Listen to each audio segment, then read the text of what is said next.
have 2 levels of membership for the webinars, which are weekly, and for electronic copies of our publications, plus all previous publications we've done, it's £5 a year, which less than 10 pence a week, which I think we can all agree is a pretty good price. If you want physical copies of the journal and magazine, it's £20 a year.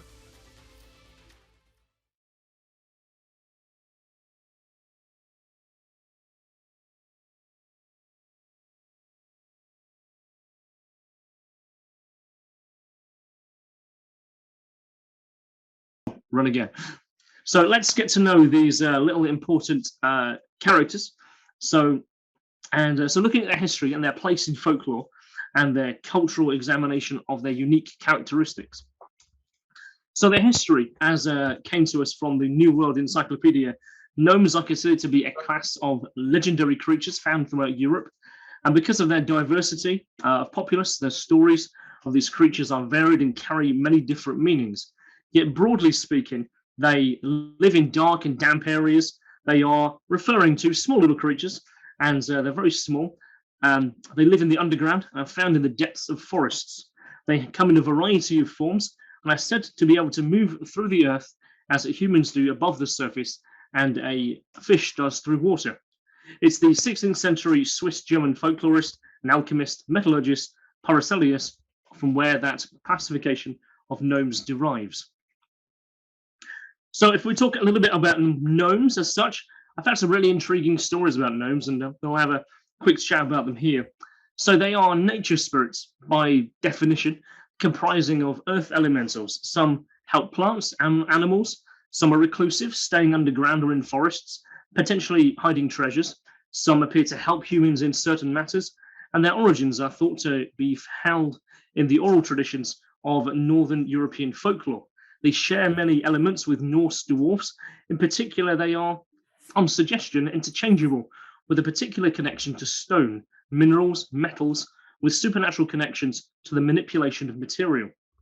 In folklore, by a broad brush, I'll chat about them here. So they are considered to be industrious. They are considered to be wise. Very strong bonds to family, often depicted as being jolly and merry. Saint Brigitte of Sweden coined the term tomte or tomti, and in Norway and in Denmark, the nisse. They are female gnomes, are said to also exist, but they only give birth once in folklore, and usually to twins.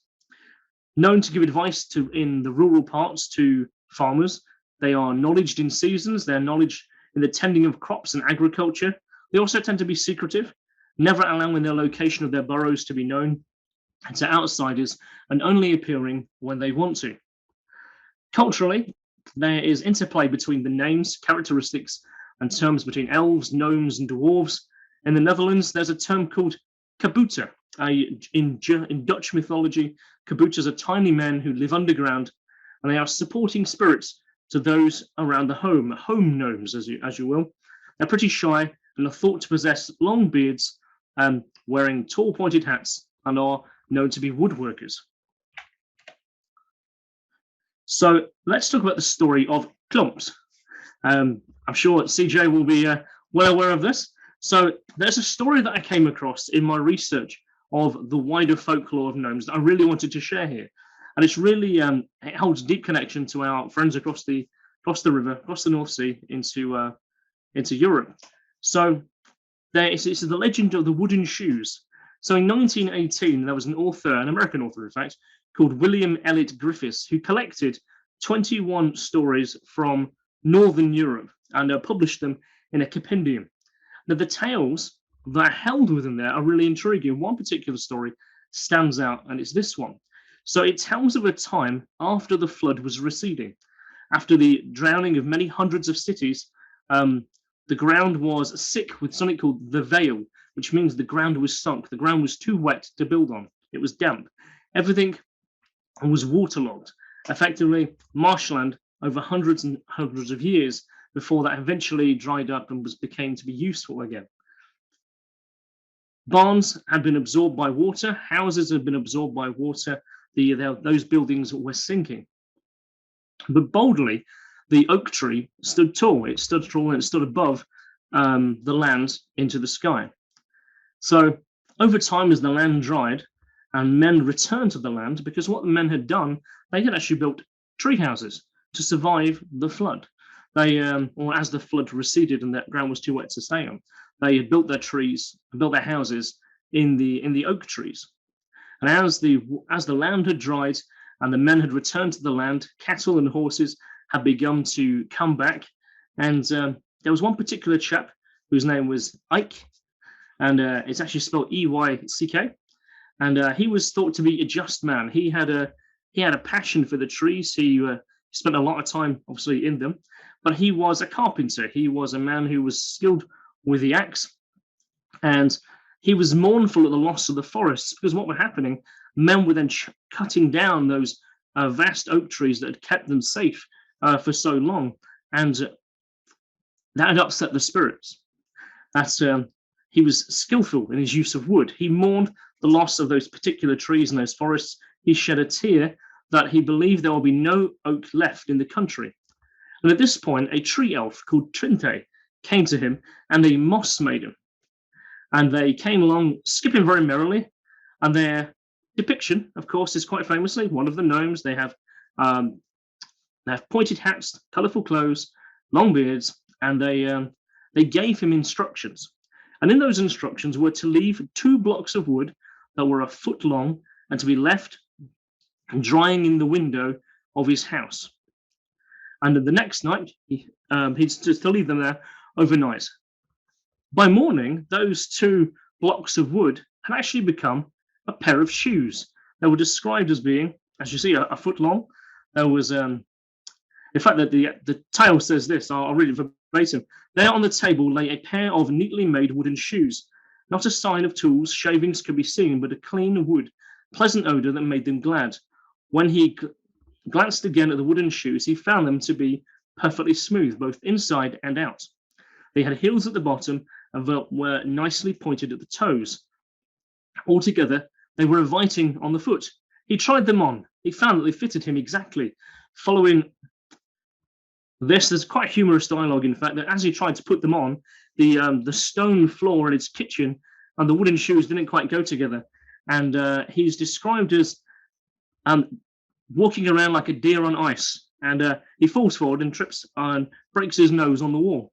But he decides to repeat the action the next night and puts 2 more blocks of wood on the window to dry, then puts them on his table.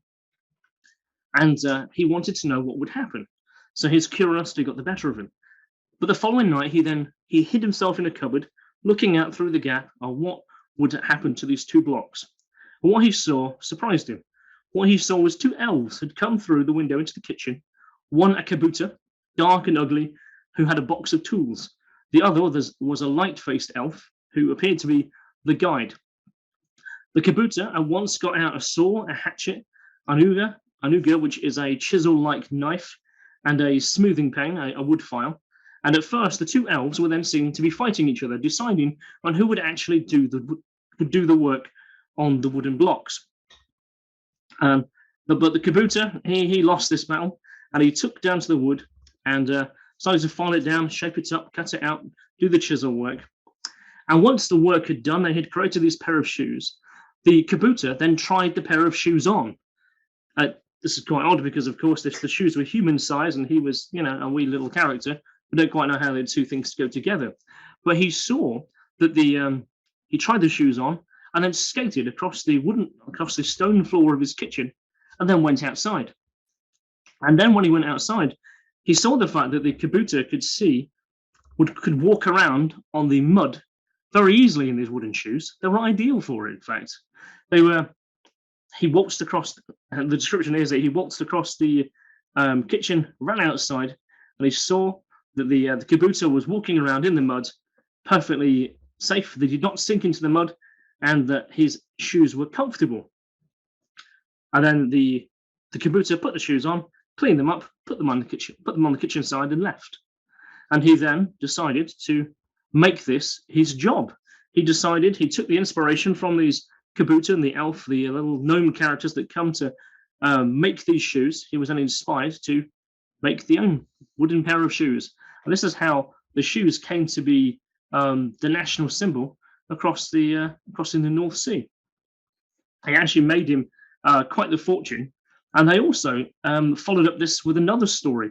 It is said they visited him again much later in his life, and they taught him how to cut down branches and cut one and take another and turn one end into a stake. And they showed him how to make a wooden pile driver, which enabled them to make the posts for fences and then to build their houses upon the top of those poles in the ground, and to build their houses above while the ground still dried out. So this is how the buildings of foundations and houses are aplenty across the pond. So let's talk about gnomes. Know our gnome, the crafting and tools. Like in the accounts above that I just spoke about, and the tales of gnomes and their ilk, they differ from fairy folk, from the spiritual, from the supernatural, and the entities and the beings that also inhabit that realm, in they exhibit the use of the ability of tools.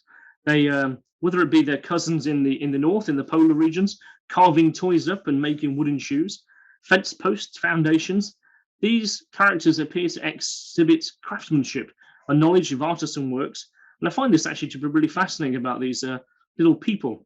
As with humans, our use of tools and development, and better methods, improvements, and so on, led to our industrial revolution, and the modern world developed. So it's interesting to see and to consider, would entities who live alongside us potentially also see technological advances as well? So let's talk about Nottingham. So let's talk particularly about Wollaton Hall here. This is the lake that's opposite Wollaton Hall. I took this a few months ago, and up close and personal with the building there.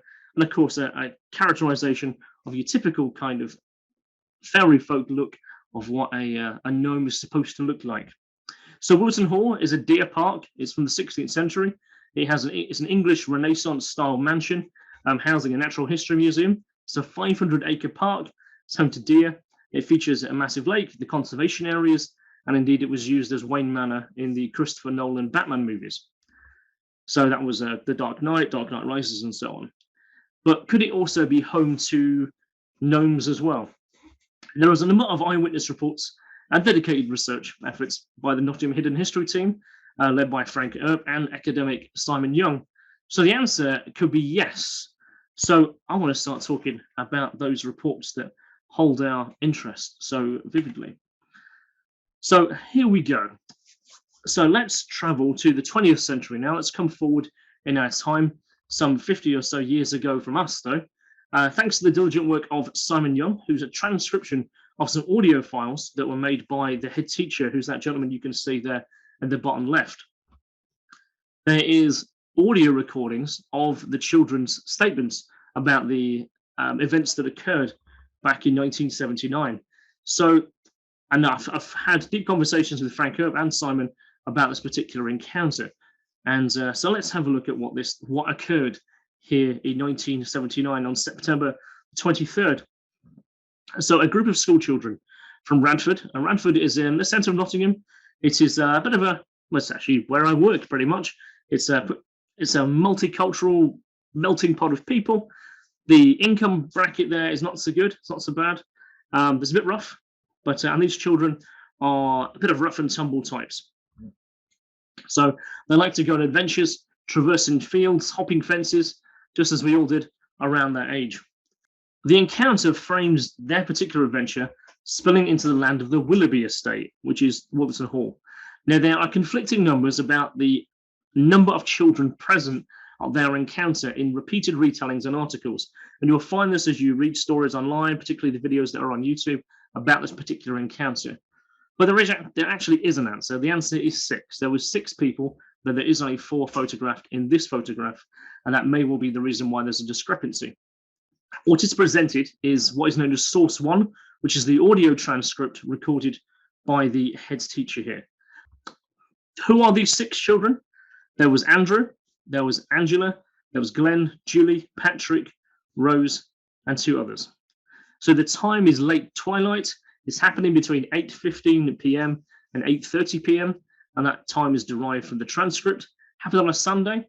So Wollaton Hall, for those who have been there, has a large adventure playground at the very front of the hall in the grounds nearby the housing estate that's near there. Next to a school, the Margaret Glen Bott Secondary Modern, and today that is known as the Bluecoat Wollaton Academy, so which is the stomping ground for any would-be child seeking an adventure of a youthful adventure. So one of these children talks about gnomes living in the swamps. In the sinking sand, you go in and you sink. It's noted that the area is a secured fenced area, this particular area they're going to go in the swamps. So again, according to the children, near the adventure playground, which is in close proximity to the main gate, a long distance from the lake that is often cited as being the location where the encounter happened in some reports online. Now, Frank alludes to in my conversation with him the potential that they were actively pursuing a rumor that they had foreknowledge of to go to the swamps because that's where the gnomes were. One of the young girls, she mentions that in the 6 weeks holidays of the same year previous, so bear in mind this is September, so it's not too far beforehand, that they had seen gnomes there then, and that's what this adventure was all about, is to go and discover them and find them once more. In that particular scenario, there were little figures that were seen in the bushes, and they ran off when they were seen. Now, the swamp is not the best of places to go to imagine to go and play, especially with the descending darkness coming down of September. Though the area is clothed off, it's like a red ball to a red cloth to a ball, shall we say. Frank describes that the fence has a number of gaps in it for deer to pass through and beyond, and this may well be where the children were heading. So although the original tapes and subsequent transcripts gives us a picture of what they allegedly saw, without the supporting evidence, it's just a fairy tale, as Frank puts it to me. So their story is, and I'll paraphrase for this, and I'll to keep the narrative smooth and going forward. They said that there was they went into the swamp, and as they were in the swamp area, they saw a number of twinkling lights that were descending from the trees. And these were seen in and around the swamp. The lights then descended where the gaps in the trees were reported of. Now, at this point, it gets a bit odd because not only did they then say that there's gnomes who are around the ground, they then quote that there is 30 cars. 30 cars is quoted by all the children, 2 gnomes to a car, and their description as men as being half the size of their legs. And they some had long white beards with red at the bottom of the tip. Some are described as having black beards with white at the tip. They had some of the cars were described as being red, some were white, and some were multicolored in terms of orange and blue. They were chasing us and nearly caught Patrick. Patrick fell over in the swamp and they kept chasing us. They didn't talk, they were laughing, said the young girl. Glenn was scared. Being only 8 at the time, he cried at the notion of being chased by gnomes. However, the scene is painted oddly because it appears that the gnomes were joyous and happy. They floated over the logs and left no tracks. So when asked by the teacher about these cars, did they have any engine sound? What was the description? The children said none. They just rode on them. They just went over the logs, floating above the ground. So in the second recording, there's of this most unusual case. Patrick was asked, what happened to the cars? They couldn't get over the logs, I suppose, could they? Well, they kind of jumped over them. So how were the cars powered? Did you hear any sound to those engines? No, it's like a button was pressed and they appeared to go over them. Hooters, did the cars have hooters on? Did they? No, they had bells. Now, Andrew, in a third interview, one of the other young boys, so these cars, then, what did they look like? And he describes those colours of green and blue.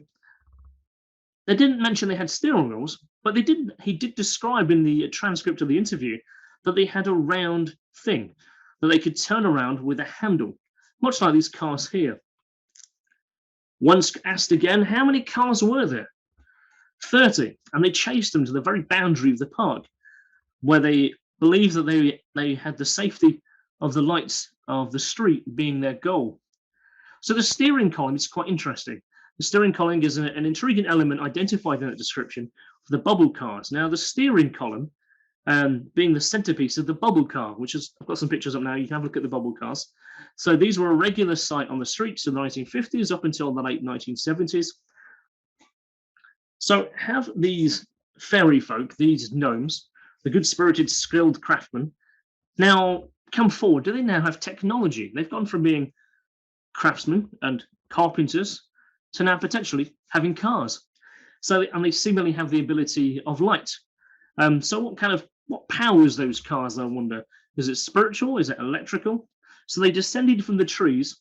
So whether they drove down the trunk or whether they descended with like a hover, effectively, that's not quite discerned. But cars with levitation properties.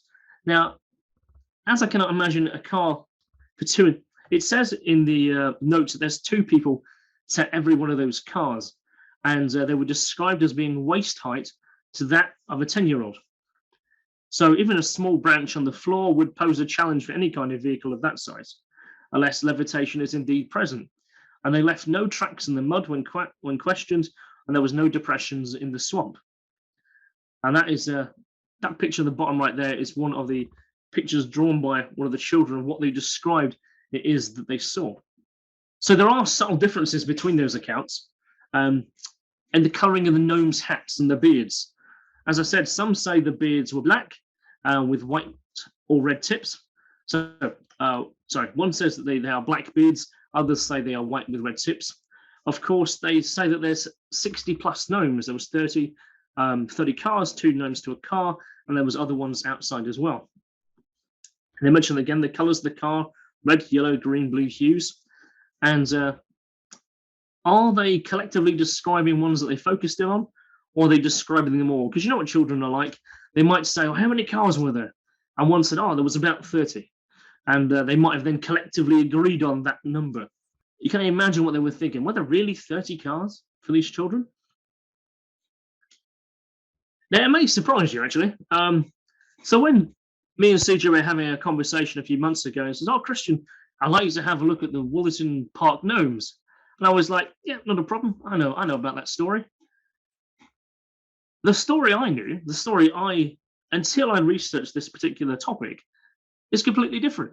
The story I knew, I believed I'd read it from a newspaper called The Bygones. Bygones is a supplementary newspaper that comes with the Nottingham Post, or I'd read it in a book, but I'd physically read the encounter, as I physically read on paper. And that encounter is quite comical, in fact. It's on the main path of Wollaton Hall, going up to the hall. I read that there was a character who looked similar to Big Ears. He had a beard, he had a red cap, who was sat on a bench having a sandwich, and a car appeared out of nowhere, appeared next to the character who looked like Big Ears. He got out the car, and the Big Ears character, the one with the beard, was eating a sandwich. But the one who got out the car wanted the sandwich off him, punched him in the face, took the sandwich, got in the car and drove off, and then the scene disappeared. And that was the story that I believed was the story of Wollaton Hall and the gnomes. But turns out, of course, it was an entirely different story, and one that I've not been able to find that source content that I read of as yet. There's another encounter, in fact. It was Frank Earp's own encounter from 1967. He has an encounter there with what he believes is he entitled The Boggart. And he identified striking similarities with his own encounter that led to his own pursuit of the paranormal and the supernatural. And I'm going to quote from his article, which is considering a different kind of fairy tale. This happened in 1967. So bear in mind, the main event, the main encounter with the children, with Patrick and so on, is 1979. In 1967, same kind of area, is where Frank had his encounter. He was on land that is owned by the Willoughby estate, which is the Wollaton Park as a wider area of. And his boggart encounter happened within yards of what's called the halfway house. If you go up Derby Road in Nottingham, you'll see it on the right-hand side. It's quite a large estate built on some older Tudor ruins, and it now forms part of a university building, I believe. And Frank makes mention that the Willoughbys were involved in coal mining, and sightings of gnomes on what was formerly their land could be quite appropriate, because there are comparisons to be made with those who say that gnomes and their ilk are found within earth and earthworks, and perhaps mining there could be a correlation in terms of the history. What's common in both of those cases, how Frank described his encounter, is the appearance of twinkling lights beforehand, hovering and suspended above marshy ground, preempting the appearance of these fairy-like entities. This pale light boggart encounter featured a light orb afterwards, and then what appeared to be a wrinkly, weather-worn face of a character depicting much like one of the gnomes. And that was 1967. Frank then also found someone had contacted him only a couple of years ago of an encounter of a gentleman called Mark Fox. Now, Mark Fox communicates to Frank a story of gnomes on the ground. His own Aunt Elma is mentioned to be a respectful, well-to-do woman who lives on the Nottingham Embankment, and Mark tells Frank the story relayed to him from his Aunt Elma from the 1930s. As a child, having had a picnic by the lake, that's when they noticed, in her words, that there were little people no taller than a doll that curiously appeared out of the bushes, dressed in fancy clothes at the time.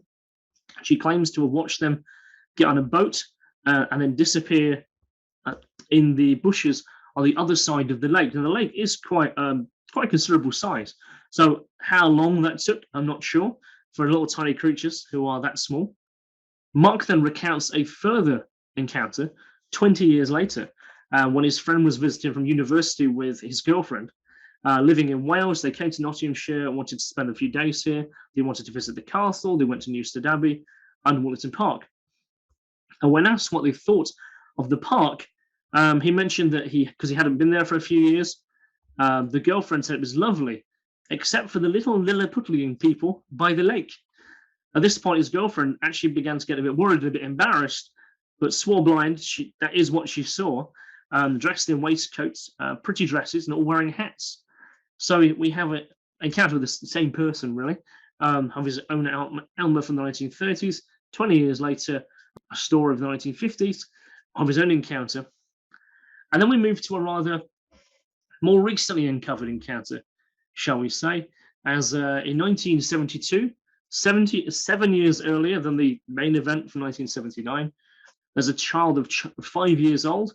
At the time, she's walking the path, the left route around the lake, walking with her 10-year-old sister, Paulette, mother and father, and she catches sight of what she appears to be in the woodland of a car, a colourful car, a bubble car, perhaps it's a bumper car. So the excited child pointing over with great exclamation to the sight before her. Unfortunately, as the parents and the sister looked on, they could not see what the little one had got so enamored about. And I recorded that conversation because that was discovered only a few weeks ago. And I immediately asked for permission to call the sister and also to not only just to verify that, also to get that accounts recorded. To which her memory also was like, oh, did you remember that incident? And the siblings' clarity of seeing something. It was interesting. There was a discrepancy. The discrepancy was sensible. It made sense that the particular person believed that she'd said it was a bubble car, and her sister claimed it was a bumper car, she said. Two very closely related words, but it's interesting to see now, 50 years later, that language is very similar. So it's very likely they are still talking about the same encounter. The parents were dismissive, but I have passed those transcriptions of those recordings on to both Simon and to Frank so they can continue their wider investigations into that encounter. Frank also and I, we shared a deep conversation, and he was talking about the multiple mine operations that have been conducted in and around that area from at least the 1200s. They used not only for coal mines, but also copper mines. So the disturbance of the ground could in fact be a clue to the activity and the folklore figures that are intimately connected to the earth. So could they be the protectors in their little forms? Now, Wollaton Park is protected, is well maintained in the environment. And so do these little creatures thrive? What perhaps might be the remnants of little forms of humans, little beings, or are they a race of companions that we've lived alongside, cloaked beyond the veil, as it were? and they are the Gnomes of Wollaton Hall. So I went to that particular site, recorded some B-roll footage and recorded some environmental footage, and I indeed went to the swamp and I recorded some content there that I'm going to be putting up very soon in the form of a video about not only this topic, but these encounters, just to kind of give people a vision of what this is like and the history and the magic and the wonder that is these Gnomes of Wollaton Hall. And it's just, they are my sources, and that was my presentation this evening. So let's just go back to the first one. I'll leave that there. So, Claire. Alexa, put the light on. Hello. Thank you very much, Kristian. That was wonderful. Claire, are you there? I'm here. I'm just wondering what you were doing sitting in the dark, turning the electric with the lights on. I put the light on because I was watching from across the room, and it makes my eyes work better, I find. So, okay. Let's start with the obvious questions for Kristian. So you've got a large number of different, accounts from different times. The one we all know, or the one I knew anyway, was the 79. Is 79 or 77? 77? 79, yeah. September 23rd, yeah. I believe it made it into the news of the world and papers like that at the time. It did. Yeah. So that was how I knew about it, because I read about it in the paper, and I remember my father laughing about it and saying, Nisa men.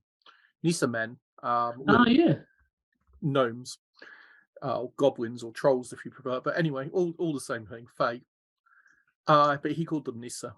So I remember him talking about it, and I remember being somewhat amused by the notion, but I've never been chased by gnomes.